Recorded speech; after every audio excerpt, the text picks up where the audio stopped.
We've all been there. You're driving down the highway, making great time, and suddenly, brake lights everywhere.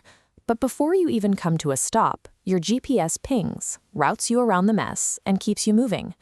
For decades, corporate networks connecting major offices, like a headquarters in Jakarta to branches in Palembang or Bandung, completely lacked this kind of dynamic awareness. Sending data over those older networks was like putting your packages into a delivery truck, where the driver is only given one printed map. They have one specific route and no way to check the traffic ahead. If a bridge is out or a road is closed, that delivery truck just stops. It sits there.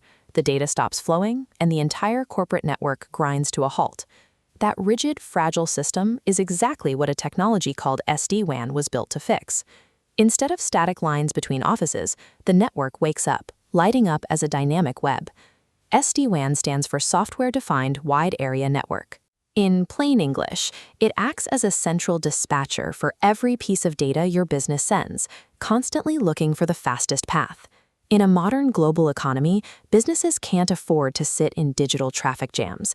A network has to read the road and adapt in real time to survive. To understand how SD-WAN pulls this off, we have to look at the main flaw of those older networks. In the past, every individual branch router had to make its own routing decisions entirely by itself, from scratch. SD-WAN solves this by introducing a clear division of labor. It separates the brain, the part making the decisions, from the muscle, the part actually moving the data. Engineers call the centralized brain the control plane. It lifts into the cloud, acting as the ultimate dispatcher looking over the map. Below is the data plane, the muscle. These physical branch routers handle the heavy lifting of moving data, executing orders received from above. This schematic shows a cloud site, labeled Site 10. Those controllers grouped at the top act as that centralized brain. They calculate the best paths and dictate those instructions down to the physical routers on the ground, which are called the edge devices. Centralizing the brain means those remote outposts are no longer isolated. The entire global network can finally behave as a single coordinated system. Once the brain is separated from the muscle, we can start getting creative with the actual roads the data travels on, what network engineers call transport links. Historically, companies paid a premium for dedicated private toll roads, known as MPLS. These were reliable but expensive. Public internet connections were much cheaper, but considered too chaotic to rely on for important tasks. This network map shows how SD-WAN gives companies the ability to plug into both of these roads simultaneously. You have the gray MPLS cloud and the green internet cloud directly connecting to the local routers to provide built-in backups. Because the central controller is always watching, it monitors the health of both links in real time. If the private MPLS toll road gets congested, it instantly shifts your data over to the public internet highway without dropping the connection.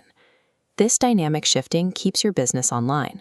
It also allows companies to use cheaper public infrastructure more efficiently, saving the expensive private links for only the most critical traffic. But wait, if a massive corporation is now routing sensitive data over the public internet, isn't that a security risk?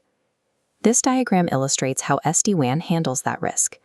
Devices rely on a strict certificate authority represented by the shield.